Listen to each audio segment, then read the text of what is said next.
जादुई तोता। एक छोटे से गांव में एक गरीब परिवार रहता था। उस परिवार में रामू और उसकी बीवी सीता उसके बेटे चिंटू के साथ रहते थे। उसी गांव में एक तोता भी रहता था। उसका नाम था रघु।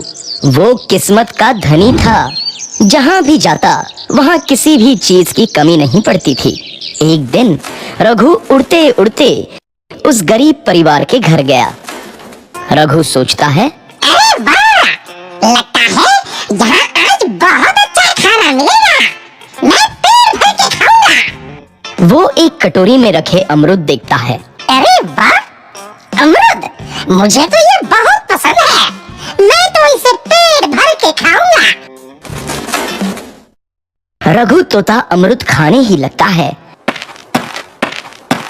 तभी सीता रघु को अमरूद खाते देखती है तो गुस्सा हो जाती है और उसे वहां से भगा देती है। भाग यहाँ से! न जाने कहाँ से आ जाते हैं। मैं तो परेशान हो गई हूँ इनसे। सीता के भगाने के बाद रघु चुपचाप से एक कोने में रहता है। धीरे धीरे उस परिवार की बरकत होने लगती है।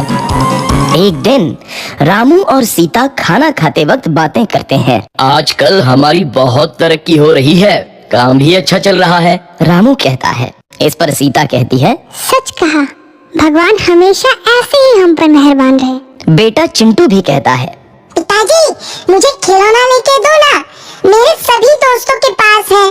रामू कहता है, ठीक है, जरूर लाऊंगा। सीता कहती है, कितने खुश है सब, मेरे परिवार को किसी की नजर ना लगे। एक तरफ ऐसी बातें होती हैं तो दूसरी तरफ रसोई में रघु तोता भी अमरूद खाते रहता है। मजा आया, अमरूद खाया, मजा आया, अमरूद खाया, मजा आया। तभी सीता रसोई में आती है और रघु तोते को अमरूद खाते देख बहुत गुस्सा होती है। सीता रघु को बाहर निकालने के लिए पिंजरे में अमरूद रखती है। रघु जब अमरूद खाने लगता है तो पिंजरे का दरवाजा बंद हो जाता है और वो उसमें फंस जाता है। मुझे बाहर निकालो, मैं यहाँ फंस गया हूँ, मुझे बचाओ। अगले दिन सीता पिंजरा उठाकर बाहर दूर उस रघु को छोड़ देती है। रघु के जाते ही उनके घर आई बरकत धीरे धीरे कम हो जाती है। उन्हें बहुत घाटा होता है। सीता कहती है, ये क्या हो रहा है? अचानक इतना कैसे बदल गया?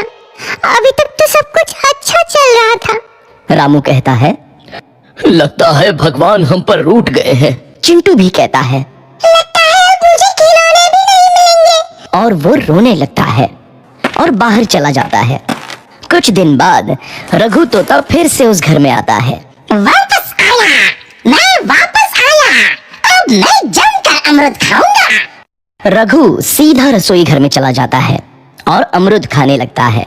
कुछ देर बाद सीता रसोई में आती है और रघु को देख कहती है, एक तो घर में पहले से इतनी दिक्कत चल रही है और ऊपर से ये तोता मुझे और परेशान कर रहा है। सीता रघु को वहां से भगा देती है। रघु उड़कर किसी कोने में छुप जाता है। कुछ दिन बाद धीरे धीरे उस घर की बरकत वापस आने लगती है। काम भी अच्छे से चलने लगता है। एक रात जब रघु तोता अमरूद खाने जाता है तो पिंजरे में फंस जाता है। ये लोग आखिर चाहते क्या हैं? एक तोते को शांति से अमरूद खाने क्यों नहीं देते? मैं कौन सा चोरी कर रहा हूँ?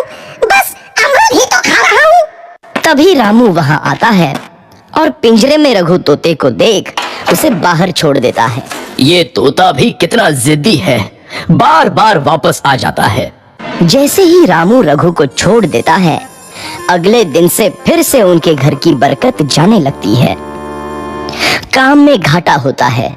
किसी को समझ नहीं आ रहा था कि ऐसा क्यों हो रहा है। रघु तोता घर आता है तो अचानक बरकत आती है और जब रघु तोता को बाहर निकालते हैं तो बरकत चली जाती है। एक दिन सीता रघु तोते के घर आने और बाहर जाने की स्थिति पर नजर रखती है। ये तोता जब भी घर आता है तो घर में बरकत आती है और जैसे ही ये घर से बाहर जाता है तो उसी के साथ बरकत भी चली जाती है। कहीं ये जादुई तोता तो नहीं है? अगली बार जब ये तोता घर आएगा तो मैं इसे कहीं नहीं जाने दूंगी। सीता रघु का बहुत इंतजार करती है लेकिन रघु तोता दोबारा उस घर में कभी नहीं आता।